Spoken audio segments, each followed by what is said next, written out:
Hello बच्चों, welcome back to my channel. कैसे हैं आप सब लोग। मैं आप लोग का AMRS PGT कॉमर्स का एग्जाम होने वाला है, या फिर जो यूपी PGT TGT कॉमर्स के बच्चे हैं प्रिपरेशन कर रहे हैं उनका एग्जाम होने वाला है। उन लोग के लिए मैं प्रैक्टिस सेट अपलोड कर रही थी, तो इससे पहले भी मैंने काफी प्रैक्टिस सेट अपलोड किए हैं। इसकी एक अलग से प्लेलिस्ट चैनल पर अवेलेबल है, आप देख सकते हैं। लिंक डिस्क्रिप्शन में मिल जाएगा, प्रैक्टिस कर लीजिए। उसमें कुछ क्वेश्चन ऐसे भी हैं जो प्रीवियस ईयर में आए हुए हैं, तो जिससे आपकी एक ये भी पता चल जाएगा आपको कि किस लेवल के क्वेश्चन आते हैं, और आपकी प्रैक्टिस भी अच्छी हो जाएगी।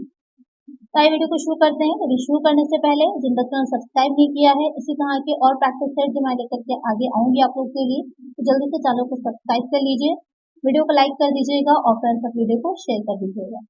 आइए शुरू करते हैं। तो फर्स्ट क्वेश्चन जो है, गैप का अर्थ है। गैप स्टैंड्स फॉर, यहाँ पर आपको गैप की फुल फॉर्म बतानी है।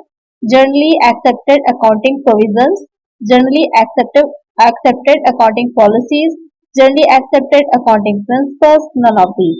तो गैप है, उसकी फुल फॉर्म क्या होगी, बहुत इंपॉर्टेंट है गैप, क्योंकि इसमें जो है अकाउंटिंग स्टैंडर्ड या अकाउंटिंग प्रिंसिपल्स के बारे में बताया गया था। तो आप समझ गए होंगे कि इसकी फुल फॉर्म क्या हो जाती है। लेखांकन का सर्वमान्य सिद्धांत, यानी कि जनरली एक्सेप्टेड अकाउंटिंग प्रिंसिपल्स। कुछ ऐसे प्रिंसिपल्स बनाए गए थे जिससे कि जितने भी अकाउंटिंग के काम किए जाते हैं या जहां जहां भी अकाउंट से रिलेटेड चीजें रखी जाती हैं, तो उन सब में समानता हो सके, एक रूपता आ सके, एक जैसे हो सके, तो उसके लिए कुछ प्रिंसिपल्स बनाए गए थे, वो कहलाता है गैप। तो यहाँ पे एक आंसर होगा आपका ऑप्शन सी। नेक्स्ट क्वेश्चन है, किस लेखांकन सिद्धांत के अनुसार संस्था और स्वामी को अलग अलग माना जाना चाहिए। Which accounting principle states that companies and owners should be treated as separate entities? Monetary unit assumption, business initiative concept, periodicity assumption, going concern concept। तो क्वेश्चन में कह रहा है कि ऐसा कौन सा सिद्धांत है, प्रिंसिपल है, जिसमें ये माना गया है कि जो ऑर्गेनाइजेशन होती है या जो कंपनी होती है और जो उसका ओनर होता है, दोनों अलग अलग होते हैं, एक नहीं होते हैं।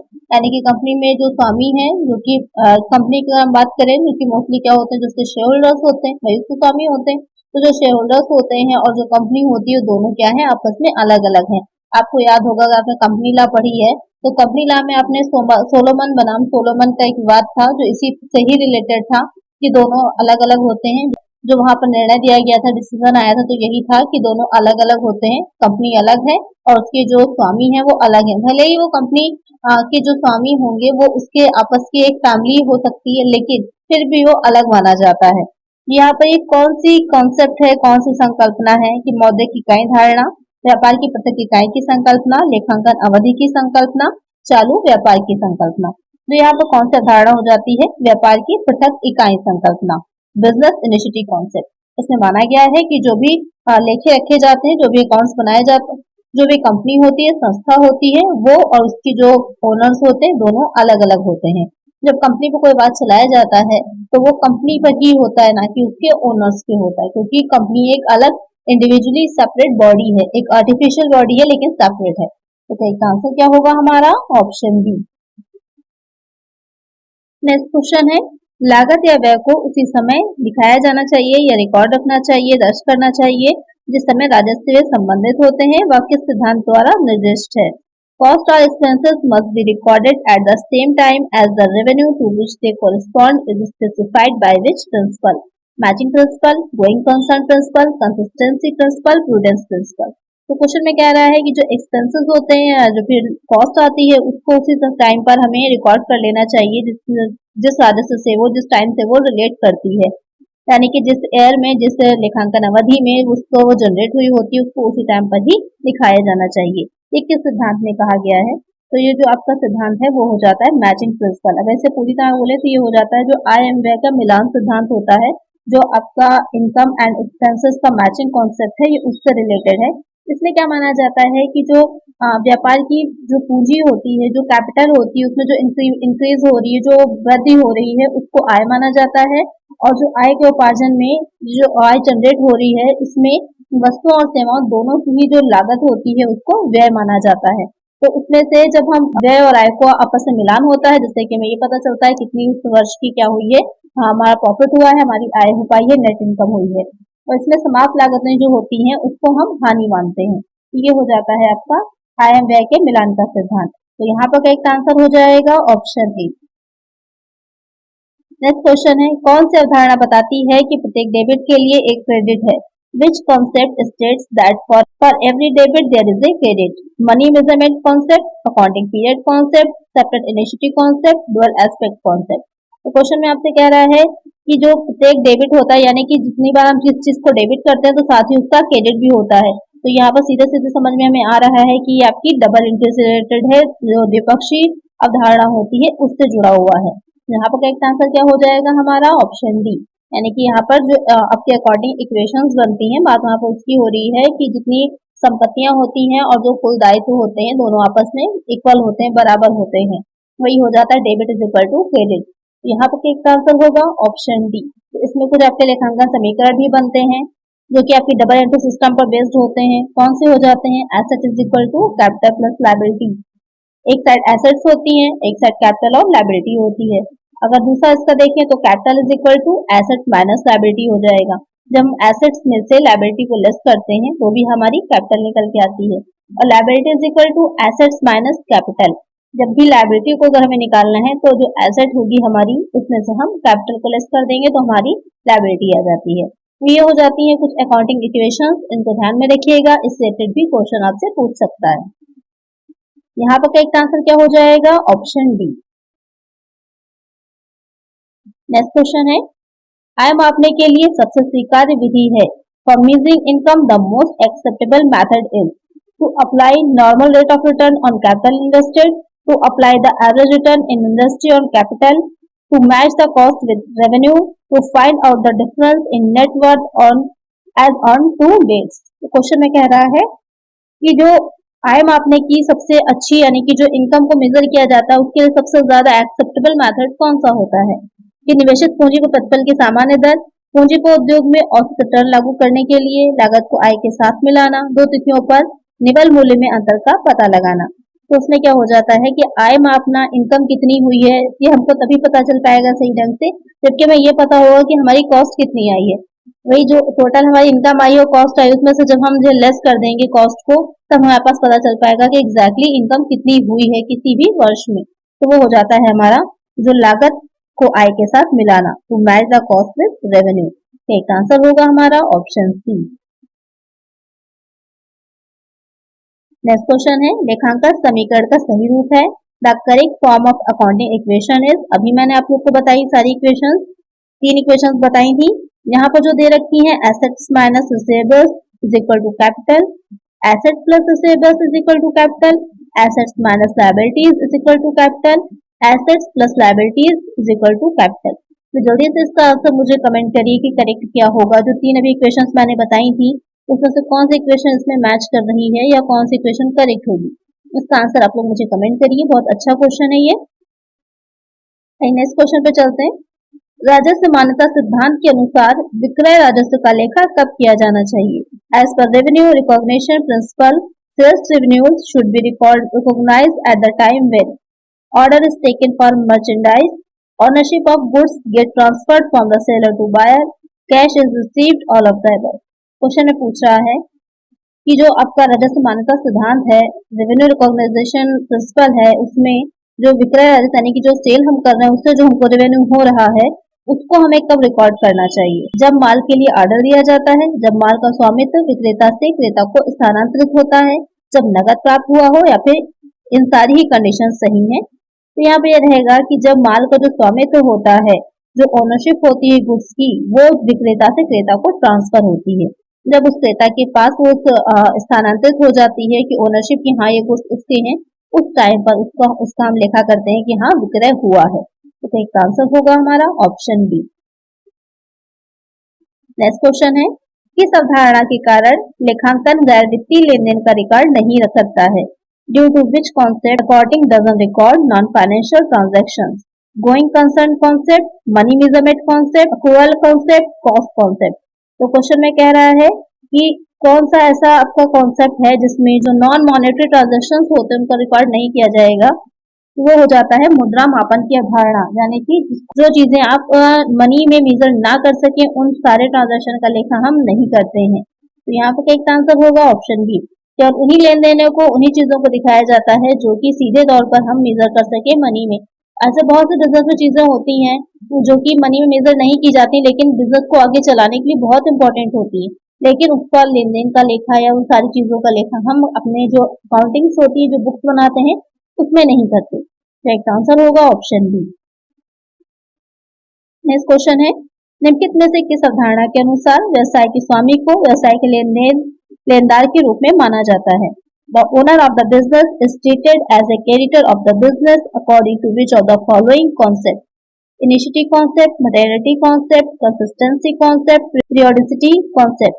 क्वेश्चन में जो कह रहा है कि जो व्यवसाय का स्वामी है, जो बिजनेस का ओनर है, वो बिजनेस का क्रेडिटर माना जा रहा है। ये कौन सी अवधारणा है? तो ये हो जाएगी जब हम बिजनेस को और उसके ओनर से अलग रखते हैं, जब बिजनेस अलग है हमारा और जो उसका ओनर है वो अलग हो जाएगा, क्योंकि बिजनेस क्योंकि कंपनी जो है एक आर्टिफिशियल बॉडी है, इसलिए वो अलग है। तो वो हो जाती है हमारी जो इनिशिएटिव कॉन्सेप्ट है वो अलग होगा। एक आंसर होगा हमारा ऑप्शन ए। नेक्स्ट क्वेश्चन है, लेखांकन की उपार्जन अवधारणा के अनुसार किसी भी वित्तीय या व्यावसायिक लेनदेन को रिकॉर्ड किया जाना चाहिए। As per the accrual concept of accounting, any financial or business transaction should be recorded when profit is computed, when balance sheet is prepared, when cash is received or paid, when transactions occur. तो question में जो कह रहा है कि जो लेन then की उपार्जन अवधारणा होगी या उपार्जन जो उसकी एक कॉन्सेप्ट है, संकल्पना है, उसके अनुसार किसी भी लेन देन को कब दिखाया जाएगा या कब उसका लेखा रखा जाना चाहिए। जबकि लाभ की गणना की जाती है, जब आर्थिक चिट्ठा तैयार किया जाता है, जब नगद प्राप्त या भुगतान होता है, या फिर जब लेन देन होता है। तो यहाँ पर जो क्वेश्चन में आएगा कि जब भी ट्रांजैक्शन होगा, जैसे ही जो उपार्जन अवधारणा है उसका मतलब मानना ये है कि जैसे ही कोई चीज उपार्जित होती है, कोई चीज है, कोई भी ट्रांजैक्शन किया जाता है, उसका लेखा हमको रख लेना चाहिए। तो इस कॉन्सेप्ट के अकॉर्डिंग क्या रहेगा कि जब भी लेन देन होता है तभी उसका हमें रिकॉर्ड रखना चाहिए। तो यहाँ पर आंसर हो जाएगा हमारा ऑप्शन बी। नेक्स्ट क्वेश्चन है, लेखांकन चक्र में शामिल नहीं है। Recording cycle doesn't include recording, decision making, classification, interpreting. तो क्वेश्चन में कह रहा है कि जो अकाउंटिंग साइकिल होता है उसमें किन चीजों को शामिल नहीं किया जाता, या उसमें कौन सी ऐसा आपका स्टेप दे रखा है जो शामिल नहीं होगा, कि रिकॉर्डिंग करना, निर्णय लेना, वर्गीकरण करना, विश्लेषण करना। तो रिकॉर्डिंग तो की जाती है, जो लिखे हैं वो रखे ही जाते हैं, साथ ही जो उसका वर्गीकरण है, क्लासिफिकेशन है, वो भी किया जाता है, साथ ही विश्लेषण, इंटरप्रेटिंग भी की जाती है। क्या नहीं किया जाता? डिसीजन मेकिंग नहीं की जाती, हम निर्णय नहीं लेते हैं। तो यहाँ पर जो हम अकॉर्डिंग साइकिल होता है उसमें निर्णय लेने का काम शामिल नहीं होगा, बाकी सारी चीजें आ जाती हैं। ऐसे क्या क्या इसमें आ जाता है? इसमें आप क्या आ जाता है कि हम जो ट्रांजेक्शन्स होते हैं, जो जर्नल फिर बनाते हैं, लेजर बनाते हैं, ट्रायल बैलेंस बनाते हैं, फिर ट्रेडिंग अकाउंट होगा, प्रॉफिट एंड लॉस अकाउंट होगा, बैलेंस शीट बनाएंगे, उसके बाद हम एनालिसिस करते हैं, इंटरप्रिटेशन करते हैं। तो ये सारी चीजें आ जाती हैं, लेकिन हम यहाँ पर जो निर्णय लेना है, बुक कीपिंग, डिसीजन मेकिंग है, वो नहीं करेंगे। एक आंसर होगा हमारा ऑप्शन बी। नेक्स्ट क्वेश्चन है, निम्नलिखित में से एक लेखांकन सिद्धांतों की विशेषता नहीं है। One of the following is not a characteristics of accounting principles. Result oriented, factual, practical, summarising. Question में पूछ रहा है कि जो अकाउंटिंग प्रिंसिपल्स होते हैं उसमें से कौन सी एक जो होगी वो उसकी विशेषता नहीं होगी, कि परिणामों पर आधारित है, तथ्यात्मक है, व्यवहारिक है, सारांश है। तो रिजल्ट ओरिएंटेड भी होते हैं और फैक्चुअल तथ्यात्मक भी होते हैं, तथ्यों से रिलेटेड होते हैं, व्यवहारिक भी होते हैं, प्रैक्टिकल भी होते हैं, लेकिन सारांश नहीं होते, समराइजिंग नहीं होता, हम आप कुछ भी समराइज नहीं कर रहे होते हैं। सिर्फ हम एक कुछ नियम कह सकते हैं, कुछ अपने एक रूल्स हैं कि इसी के अकॉर्डिंग हमें लेखा रखना है, अकाउंट्स अपने बनाने हैं, वो समराइजिंग नहीं होते, सारांश नहीं होते। तो करेक्ट आंसर होगा हमारा ऑप्शन डी, कि ये जो समराइजिंग होना है, सारांश होना है, ये अकाउंटिंग प्रिंसिपल की विशेषता नहीं होगी। नेक्स्ट क्वेश्चन है, संगति परिपाटी के अनुसार लेखांकन सिद्धांत डैश होने चाहिए।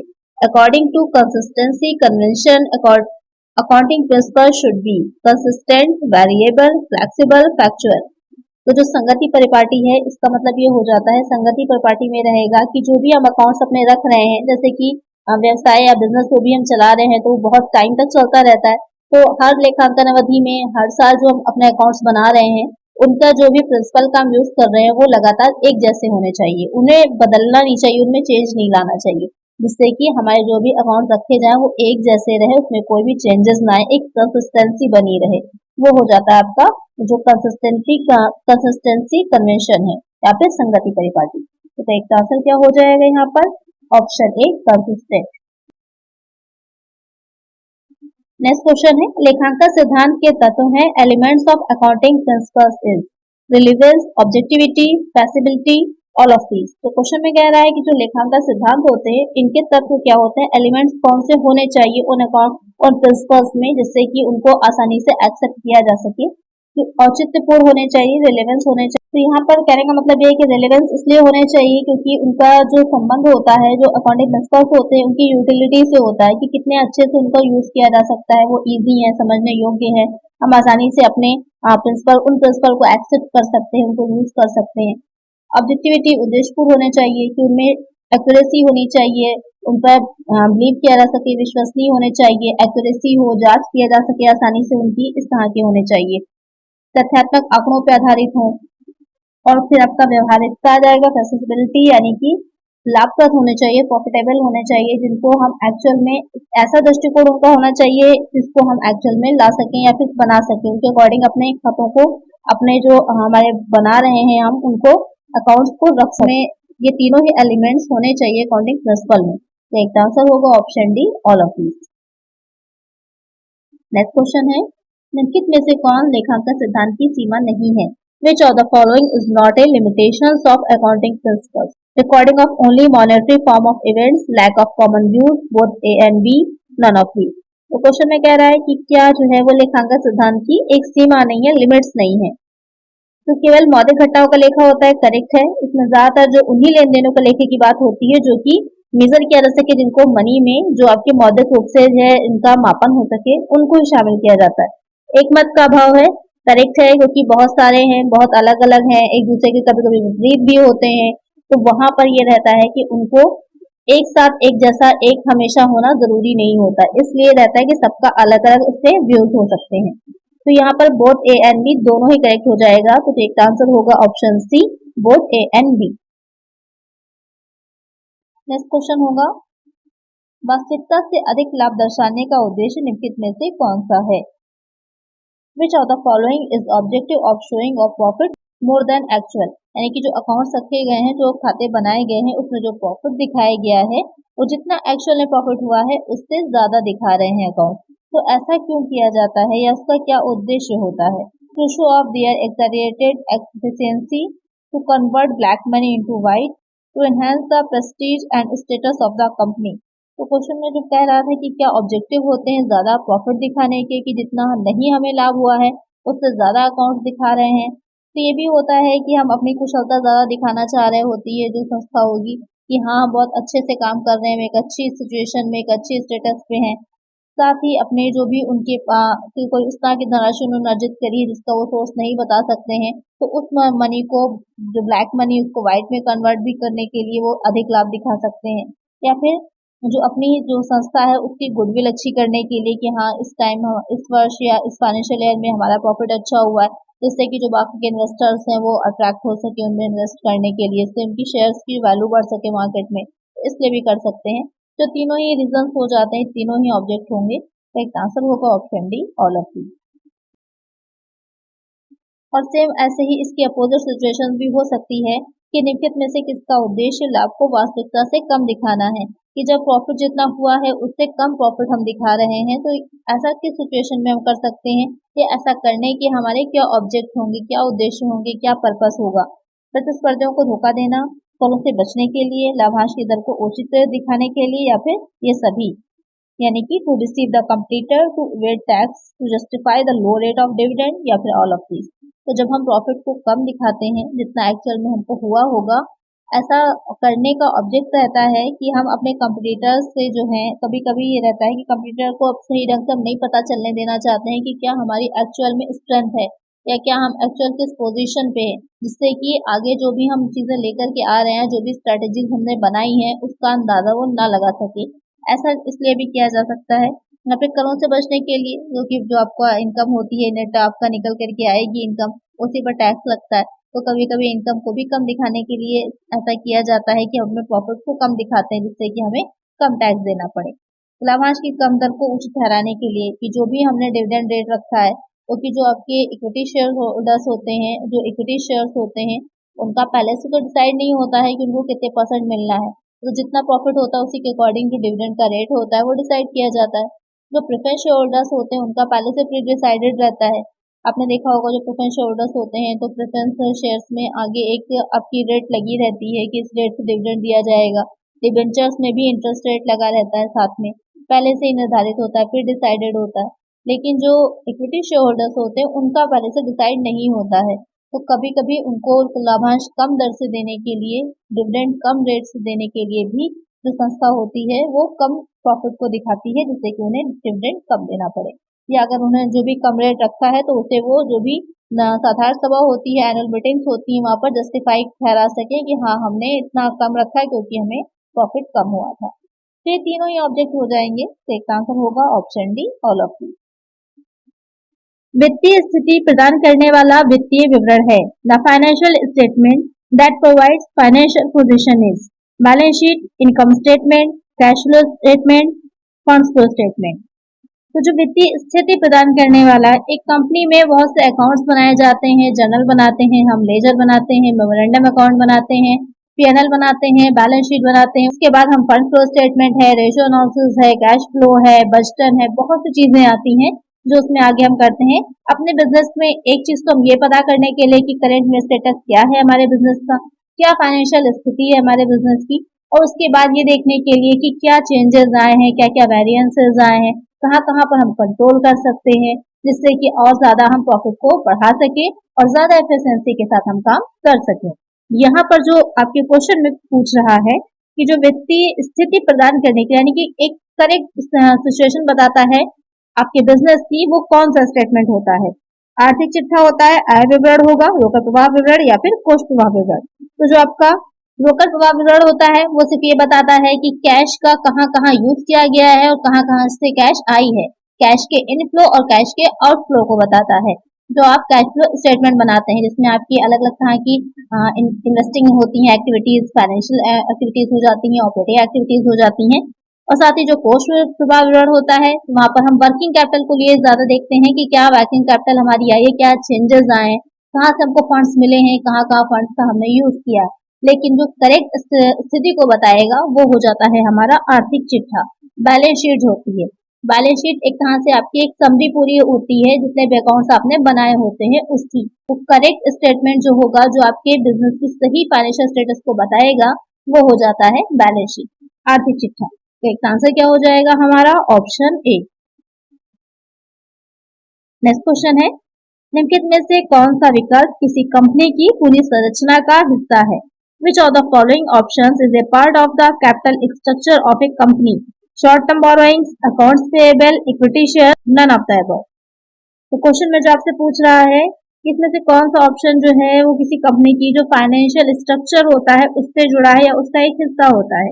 तो आपको मैंने पहले ही बताया हुआ है, ऐसे प्रीवियस वीडियो में बताया था कि जिसमें आपकी इक्विटी आ जाती है, आपकी जो लॉन्ग टर्म बोरोइंग्स हैं वो आती हैं। तो यहाँ पर जो आपकी शॉर्ट टर्म दे रखी है या फिर जो आपके अकाउंट्स पेएबल हैं वो इसका हिस्सा नहीं होंगे। जो इक्विटी शेयर्स हैं, समता अंश है, वो इसका हिस्सा होंगे। इक्विटी शेयर्स हैं, प्रेफरेंस शेयर्स हैं, जो आप डिवेंचर होते हैं, जो लॉन्ग टर्म लोन्स आप लेते हैं, वो सब इसमें आते हैं। तो यहाँ पर एक आंसर क्या होगा हमारा, ऑप्शन सी। नेक्स्ट क्वेश्चन है, उपरोक्त में से कौन सा कारक किसी फर्म की पूंजी संरचना को निर्धारित करने में सहायता करता है। Which of the above factors helps to determine the capital structure of a firm?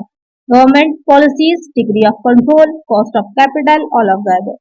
Question में जो कह रहा है कि इसमें से कौन से फैक्टर्स हैं जो हम अपना कैपिटल स्ट्रक्चर बना रहे होते हैं किसी फर्म का, किसी ऑर्गेनाइजेशन का, तो उसको निर्धारित करने में, उसको ये डिसाइड करने में कि कितनी हमारी इक्विटी शेयर्स रहेगी, कितना हम डिबेंचर्स लेंगे, कितने हम लॉन्ग टर्म लोन्स लेंगे, उसको डिसाइड करने में हेल्पफुल होता है। तो यहाँ पर सरकार की नीतियां होंगी या फिर जो नियंत्रण है उसको कि किस लेवल तक, किस डिग्री तक हमें कंट्रोल करना है। पूंजी की लागत बहुत इंपॉर्टेंट होती है, कॉस्ट ऑफ कैपिटल। तो यहाँ पर ये तीनों ही चीजें आ जाती हैं, इन तीनों को ही ध्यान में रखा जाता है जब हम ये डिसाइड कर रहे होते हैं। ये तीनों ही फैक्टर इफेक्ट डालते हैं जो आपकी कंपनी के स्ट्रक्चर होगा कैपिटल का, उसके ऊपर कि गवर्नमेंट पॉलिसीज अगर है, लोन से रिलेटेड है कि कितने परसेंट पे लोन मिलना है, क्या है, उसके अकॉर्डिंग आपको अपना डिसाइड करना पड़ता है। जो नियंत्रण है, कंट्रोल भी इम्पोर्टेंट है। और साथ ही जो कॉस्ट ऑफ कैपिटल है, ये सबसे इम्पोर्टेंट फैक्टर होता है कि जिस तरह का स्ट्रक्चर आप रखना चाह रहे हैं उसकी कैपिटल की कॉस्ट कितनी आ रही है, क्योंकि उस पूंजी की भी अपनी लागत होती है जिसको निकाला जाता है। आगे जो वीडियोस आएंगी उससे रिलेटेड क्वेश्चंस आपके रहेंगे और साथ ही काफी इंपॉर्टेंट भी है, तो उसको मैं इंक्लूड करूंगी। तो यहाँ पर जो आपसे पूछ रहा है, तो पूंजी की लागत की अगर बात करें तो इक्विटी शेयर्स की भी होती है, जो रिटेन अर्निंग होती है उसकी भी निकाली जाती है, डिबेंचर्स की भी निकाली जाती है। उसमें भी आपकी दो तरह की रहती है, रिडीमेबल और इरिडीमेबल, जो शोधनीय होते हैं और जो अशोधनीय होते हैं। प्रेफरेंस शेयर कैपिटल की भी निकाली जाती है पूंजी की लागत, सबकी अलग अलग होती है। तो यहाँ पर जो है तीनों ही फैक्टर इफेक्ट डालते हैं एक कैपिटल स्ट्रक्चर को बनाने में। तो एक आंसर क्या होगा हमारा? Option D, all of the above. Next question है, किसी संगठन में अंशधारकों की संपत्ति का प्रतिनिधित्व निम्न द्वारा किया जाता है। In an organisation the shareholders wealth is represented by the salary paid to employees, the market price of shares, the book value of a firm's asset, none of the above. तो question में कह रहा है आपसे कि कोई organisation है जो वहां पर शेयर होल्डर्स फंड है या उनकी जो वेल्थ है वो क्या रिप्रेजेंट करती है, किस चीज का प्रतिनिधित्व करती है? कर्मचारियों को जो वेतन दिया जाता है, या फिर किसी अंश का जो बाजार मूल्य है उनके, या फिर फर्म की संपत्ति का पुस्तक मूल्य। तो यहाँ पर जो हम बात कर रहे हैं कि जो अंशधारकों की संपत्ति है, शेयर होल्डर्स वेल्थ होती है, क्योंकि आपको पता ही है जो फाइनेंशियल मैनेजमेंट होता है उसके जो ऑब्जेक्ट होते हैं उसमें ये रहता है कि इस तरह से काम किया जाए कि शेयर होल्डर्स वेल्थ को बढ़ाया जा सके, मैक्सिमाइजेशन ऑफ वेल्थ होता है इसका ऑब्जेक्टिव।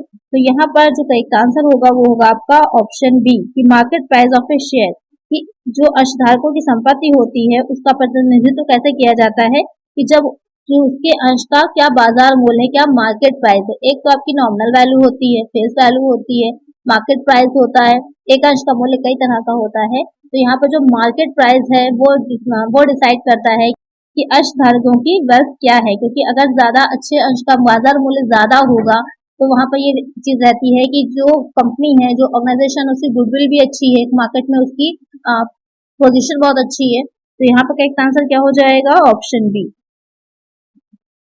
नेक्स्ट क्वेश्चन है, निम्नलिखित में से कौन सा विकल्प विपणन योग्य प्रतिभूतियों का उदाहरण है? Which of the following options is an example of marketable securities? Long term equity securities, long term डेब्ट इंस्ट्रूमेंट्स, शॉर्ट टर्म डेब्ट instrument, short term equity securities. Question में आपसे कह रहा है कि विपणन योग्य प्रतिभूतियों का एग्जाम्पल क्या होगा। यहाँ पर मार्केटेबल सिक्योरिटीज की बात की जा रही है। आपको पता है कि एसेट होती हैं तो कुछ आपकी करंट एसेट होती हैं, कुछ फिक्स्ड एसेट होती हैं। तो यहाँ पर जो मार्केटेबल सिक्योरिटीज होती हैं वो करंट एसेट मानी जाती हैं, अल्पकालीन होती हैं। तो यहाँ पर जो करेक्ट आंसर होगा वो हो जाता है शॉर्ट टर्म डेब्ट इंस्ट्रूमेंट, यानी कि जो शॉर्ट टर्म होते हैं, अल्पकाल के लिए लिए जाते हैं, वही हो जाती है आपकी मार्केटेबल सिक्योरिटीज। करेक्ट आंसर हो जाएगा हमारा ऑप्शन सी। नेक्स्ट क्वेश्चन है, निम्नलिखित में पूंजी का स्रोत है। On the following source of capital is equity shares, preference shares, debenture, all the above. तो यहाँ पर बहुत सिंपल सा क्वेश्चन है कि इसमें से पूंजी का स्रोत कौन सा है। तो तीनों ही पूंजी के स्रोत होते हैं, कैपिटल के स्ट्रक्चर में शामिल किए जाते हैं। तो करेक्ट आंसर यहाँ पे क्या होगा आपको? Option D, all of the above. तो इक्विटी शेयर्स होते हैं उसका डिविडेंड पहले से डिसाइड नहीं होता है, जितना प्रॉफिट मिलता है उसी के अकॉर्डिंग जो साधारण सभा होती है, जो एनुअल मीटिंग्स होती हैं, उसमें जो डिविडेंड होगा वो निर्धारित किया जाता है। जो प्रेफरेंस शेयर्स होते हैं उससे भी डिविडेंड दिया जाता है, लेकिन कितना डिविडेंड देना है, इसकी दर, इसकी रेट पहले से ही निश्चित होती है, पहले से ही डिसाइड होती है, तो एक फिक्स्ड रेट होता है। और साथ ही जो डिबेंचर्स होते हैं उनकी भी रेट पहले से प्रीफिक्स होती है कि कितना हमको देना है उनको, इंटरेस्ट जो होगा वो। तो यहाँ पर एक आंसर है option D, all the above. इसीलिए जो इक्विटी शेयर होल्डर्स होते हैं उनको कंपनी का स्वामी या उनको कंपनी का ओनर कहा जाता है। प्रीवियस वीडियो में क्वेश्चन मैंने आपसे पूछा था कि कंपनी का स्वामी कौन होता है, ओनर कौन होता है। तो जो इक्विटी शेयर होल्डर्स होते हैं वही होते हैं। क्यों ओनर कहे जाते हैं? क्योंकि जो इक्विटी शेयर होल्डर्स होते हैं उनको सबसे बाद में डिविडेंड दिया जाता है। पहले जो डिबेंचर्स होते हैं, डिबेंचर होल्डर होते हैं, उनका इंटरेस्ट दे दिया जाता है। जो प्रेफरेंस शेयर्स होते हैं उनका डिविडेंड दे दिया जाता है, वो तो उनकी पहले से डिसाइडेड होती है।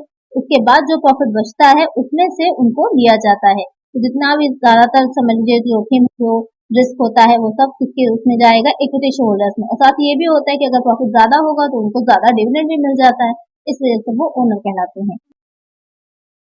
नेक्स्ट क्वेश्चन है, विनियोक्ता के दृष्टिकोण से पूंजी लागत है। From investors' point of view, the cost of capital is yield of capital sacrifice, market value, interest rate, none of तो क्वेश्चन में कह रहा है कि जो विनियोक्ता होता है, जो इन्वेस्टर्स होते हैं, जो किसी कंपनी में या किसी ऑर्गेनाइजेशन में अपने पैसे को लगा रहे हैं, इन्वेस्ट कर रहे हैं अपनी मनी को, तो उनके दृष्टिकोण में, उनकी पॉइंट ऑफ व्यू में एक कैपिटल जो है उसकी कॉस्ट क्या होती है कि जो पूंजी है उसकी त्याग का प्रतिफल, क्योंकि वो आपको अपने मनी है, अपनी सेविंग्स को जो इन्वेस्ट कर रहे हैं, दे रहे हैं, तो उनको उसका सेक्रीफाइस करने के लिए जो रिटर्न दिया जाता है, या फिर जो बाजार मूल्य है यानी कि जो मार्केट में प्राइस चल रहा है उसकी मार्केट की जो वैल्यू होगी, या फिर इंटरेस्ट रेट होती है, या फिर इनमें से कोई नहीं है। एक विनियोक्ता जो होता है उसके लिए जो पूंजी की लागत होगी वो हो जाती है, जो त्याग कर रहा होता है, जो सेक्रीफाइस कर रहा होता है, उसका रिटर्न होती है, उसका प्रतिफल होती है। तो इसका आंसर क्या हो जाएगा? Option A. नेक्स्ट क्वेश्चन है, इष्टतम पूंजी संरचना को कैसे बनाए रखा जा सकता है? How can optimal capital structure be maintained? Increase in the credit rating of the firm, a good record of revenue, a stable dividend policy, all of the above. Question में पूछ रहा है कि इस तरह की पूंजी संरचना या कहें इस तरह का कैपिटल स्ट्रक्चर को बनाए रखना कि जो सबसे बेस्ट हो या फिर जो है जो ऑप्टिमल हो, तो यहाँ पर उसे किस तरह से बना सकते हैं, कैसे बनाकर हम रख सकते हैं कि एक बार तो हमने बना लिया, मेंटेन कर लिया, लेकिन उसे आगे के लिए भी मेंटेन रखना, फर्म की क्रेडिट रेटिंग में वृद्धि करके, एक राजस्व का, एक रेवेन्यू का एक अच्छा रिकॉर्ड बना करके, या फिर जो लाभांश नीति है उसको स्टेबल रखकर, स्थिर रख करके, यानी कि बहुत अप डाउन ना हो, जो हमने लाभांश निर्धारित किया है वो उसी दर से हम देते रहें, कम ज्यादा ना होने पाए, अधिक हो जाए तो भी कोई प्रॉब्लम नहीं, कम ना होने पाए, क्योंकि उससे जो है कंपनी की या ऑर्गेनाइजेशन की गुडविल पे इफेक्ट पड़ता है। तो यहाँ पर क्या है, उसे कैसे बनाए रखा जा सकता है? इन तीनों को ही ध्यान में रखना होता है हमको। किसी फर्म की जो रेटिंग है, क्रेडिट रेटिंग है, वो इंक्रीज हो, साथ ही उसका रेवेन्यू का रिकॉर्ड भी अच्छा हो कि अच्छा लाभ वो कमा रही, उसकी इनकम अच्छी हो रही है, और उसकी डिविडेंड पॉलिसी भी स्टेबल है, स्थिर है। तो एक आंसर क्या हो जाएगा? Option D. एक तरह से कह सकते हैं कि ये फैक्टर्स भी है, ये कारक भी है जो प्रभाव भी डालते हैं एक अच्छी कैपिटल संरचना होने के लिए। तो करेक्ट आंसर होगा ऑप्शन डी। नेक्स्ट क्वेश्चन है, कंपनी में पूंजी संरचना का उल्लेख किया गया है। Capital structure is maintain in the companies account, trading account, profit and loss account, balance sheet, profit and loss, appropriate account. यहाँ वो क्वेश्चन पूछ रहा है, जो कंपनी है उसका जो कैपिटल स्ट्रक्चर होता है वो हमें किससे पता चलता है? व्यापारिक खाते से, लाभानी खाते से, आर्थिक चिट्ठे से, या फिर लाभानी नियोजन खाते से। तो जो एक कंपनी की जो कैपिटल स्ट्रक्चर होता है, अगर ध्यान से आप देखेंगे तो जो मेमोरेंडम अकाउंट बनाते हैं तो वहां पर भी हम कैपिटल से रिलेटेड कुछ नहीं दिखाते हैं। मेमोरेंडम अकाउंट में तो आपके वो डायरेक्ट एक्सपेंसेस हो जाते हैं, परचेजेस हो जाता है, क्लोजिंग ओपनिंग स्टॉक होता है, ये सारी चीजें आती हैं, और उससे क्या निकल के आता है? ग्रॉस प्रॉफिट निकल के आता है। जो लाभानी खाता होता है, प्रॉफिट एंड लॉस अकाउंट होता है, पीएनएल जिसे बोलते हैं, उसमें क्या रहता है? किसी प्रोडक्ट को या जो भी कंपनी का काम हो रहा है उसमें जितने भी इनडायरेक्ट एक्सपेंसेस होते हैं, जो उसके अप्रत्यक्ष व्यय होते हैं, वो सारे इसमें दिखाए जाते हैं, और इससे क्या निकल के आता है? नेट प्रॉफिट या नेट लॉस निकल करके आता है। जो लाभानी नियोजन खाता है, profit and loss appropriate account भी आवश्यकता अनुसार बनाया जाता है। लेकिन जो बैलेंस शीट होती है, आर्थिक चिट्ठा होता है, अगर हम उसकी बात करें, एक साइड आपका लायबिलिटी हो जाता है, दूसरी साइड एसेट हो जाता है। लायबिलिटी साइड में क्या रहेगा? लायबिलिटी साइड में हम उसकी कैपिटल को दिखाते हैं कि कैपिटल कितनी है, ऑथराइज्ड कैपिटल कितनी है, इशूड कितनी है, कितने इक्विटी शेयर्स हैं, कितनी आपकी प्रेफरेंस शेयर कैपिटल है। उसके बाद हम दिखाते हैं कितना रिजर्व है हमारा, रिटेन अर्निंग कितनी है, हमारे लॉन्ग टर्म लोन जो होते हैं, डिबेंचर्स जो होते हैं, ये सारी चीजें हम दिखाते हैं। और जो एसेट साइड है वहां पर हम दिखाते हैं कि कंपनी की एसेट्स कितनी है, करंट एसेट कितनी है, फिक्स्ड एसेट कितनी है, गुडविल कितनी है, मिसलेनियस एक्सपेंडिचर्स कितने, ये सारी चीजें हम दिखाते हैं एसेट साइड में। तो कंपनी के अगर कैपिटल स्ट्रक्चर की हम बात करें तो क्योंकि आपका किससे मिलकर के बनता है? जो आपकी इक्विटी शेयर हो या प्रेफरेंस शेयर हो या फिर डिबेंचर्स हो या फिर जो लॉन्ग टर्म लोन्स लेती है कंपनी, उससे बनता है। वो सब किसमें दिखाया जाता है? बैलेंस शीट में ही दिखाया जाता है। तो कंपनी का कैपिटल स्ट्रक्चर कैसा है उसकी बैलेंस शीट देखकर हमको पता चल सकता है। तो यहाँ पर इसका आंसर क्या हो जाएगा? Option C. तो आज की वीडियो में इतना ही। आई होप आपको वीडियो अच्छी लगी होगी, क्वेश्चंस अच्छे लगे होंगे। अगर वीडियो अच्छी लगी है तो लाइक करिएगा, और चैनल पर नया है सब्सक्राइब नहीं किया है उसी तरह की और वीडियोस के लिए सब्सक्राइब कर लीजिए, और फ्रेंड्स साथ वीडियो को शेयर कर दीजिएगा। मिलते हैं नेक्स्ट वीडियो। Thank you.